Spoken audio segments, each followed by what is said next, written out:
You trust your phone's GPS to get you where you're going, right?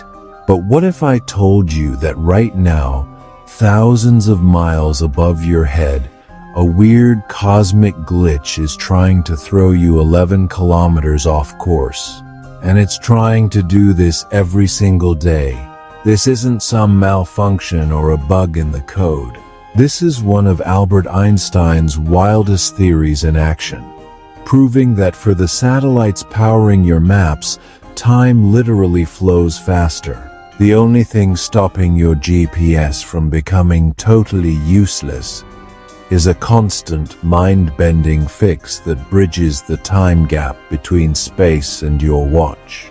This is the story of how a bizarre theory about the fabric of reality became a critical piece of engineering inside every smartphone on Earth. To get why your GPS is constantly being broken, you first have to understand how it works. At its heart, the global positioning system is just a giant, ridiculously precise clock. It's a network of satellites, each carrying an atomic clock synchronized down to the nanosecond. Each satellite is always broadcasting a simple message: I'm satellite X and my time is Y. Your phone picks up these signals from several satellites at once. Since the speed of light is constant, your phone can figure out exactly how far away it is from each satellite just by measuring the tiny delay between when the signal was sent and when it arrived. Think about it. If your phone knows its distance from one satellite, it knows it's somewhere on the surface of a huge imaginary sphere. Get a signal from a second satellite, and now you're somewhere on the circle where those two spheres intersect. A third signal narrows your position down to just 2 possible points. Add a fourth signal to solve that last piece of the puzzle and sync your phone's own, less perfect clock, and bam, your location is pinpointed on the globe. But this whole beautiful system depends on one single, non-negotiable rule. The time on all the satellite clocks has to be perfect. If a satellite's clock is off by just 1 nanosecond, 1/1000th of a second, your position is off by about 30 centimeters, or 1 foot. So, these clocks have to be masterpieces. And they are. But they're fighting a battle against space-time itself. Here's the cosmic problem. Time isn't constant, it's relative. This was Einstein's big idea, and the clocks on GPS satellites are hit by 2 powerful effects from his theories, effects that pull their sense of time in opposite directions. It's a cosmic tug-of-war happening 20,000 kilometers over our heads. The first challenger comes from Einstein's theory of general relativity. This is the idea that gravity isn't a force, but a curve in the fabric of space-time. Picture a bowling ball on a rubber sheet. It creates a dip, a curve. That's basically what huge objects like Earth do to space-time. They create a gravity well. General relativity predicts that the deeper you are in a gravity well, the slower time moves. Time on Earth, where gravity is stronger, ticks just a tiny bit slower than it does for the satellites way up in orbit. The GPS satellites are flying high where they feel a much weaker gravitational pull. They're further up the side of that gravity well, where space-time is flatter. Because of this, their atomic clocks tick faster than identical clocks on the ground.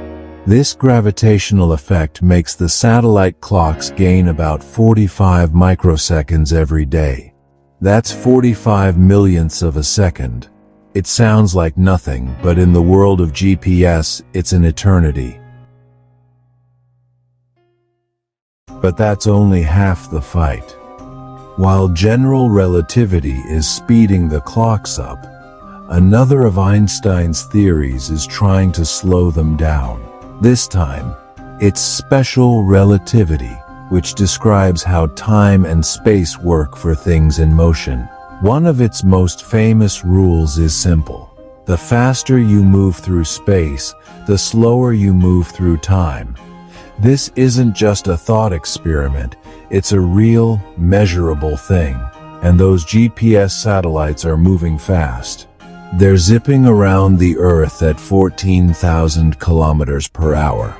From our point of view down here, that incredible speed actually makes their clocks tick more slowly. This effect, called velocity time dilation, works against the gravity effect. So while weaker gravity speeds their clocks up, their high speed slows them down. This slowdown shaves about 7 microseconds off the satellite clocks every single day. So we have a battle. Gravity wants to add 45 microseconds. Speed wants to subtract 7.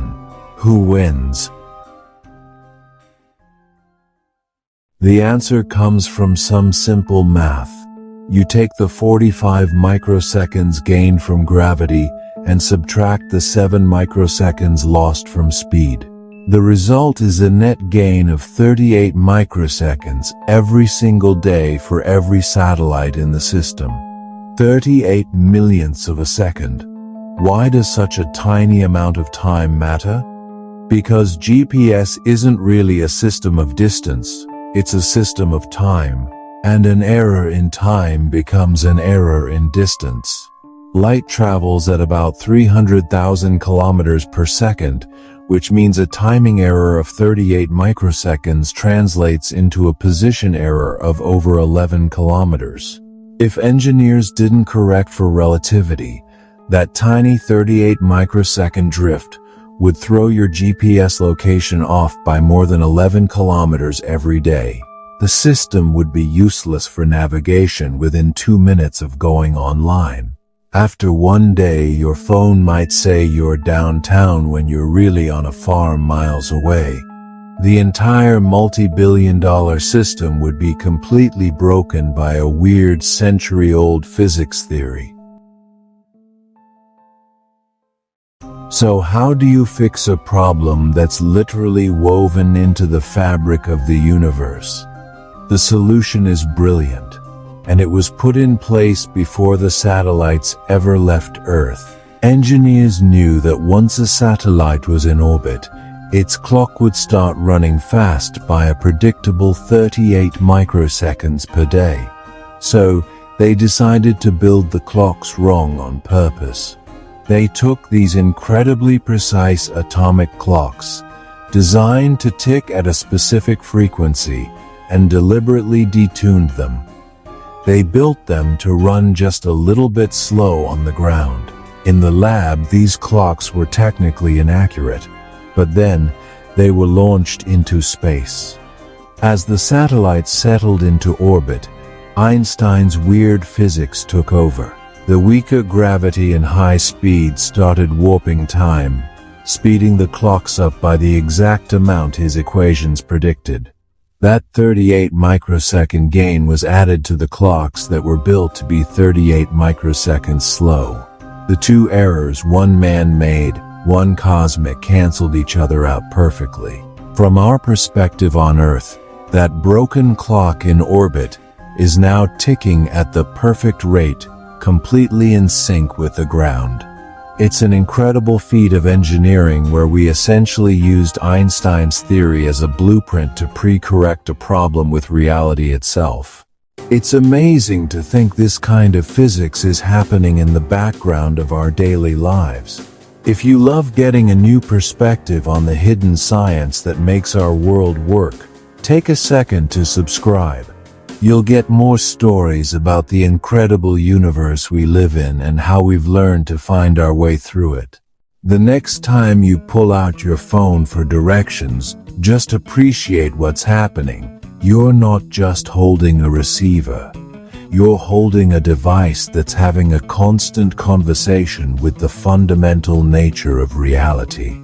Every coordinate it gives you is another confirmation that Einstein was right. Time really does flow differently depending on how fast you're moving and where you are. This isn't just an abstract idea from a textbook anymore. It's a practical, everyday problem that was solved with one of the cleverest workarounds in history. The fact that your GPS works at all proves that the weird science of yesterday is the essential, invisible technology of today, all happening in the background every time you ask for the quickest way home.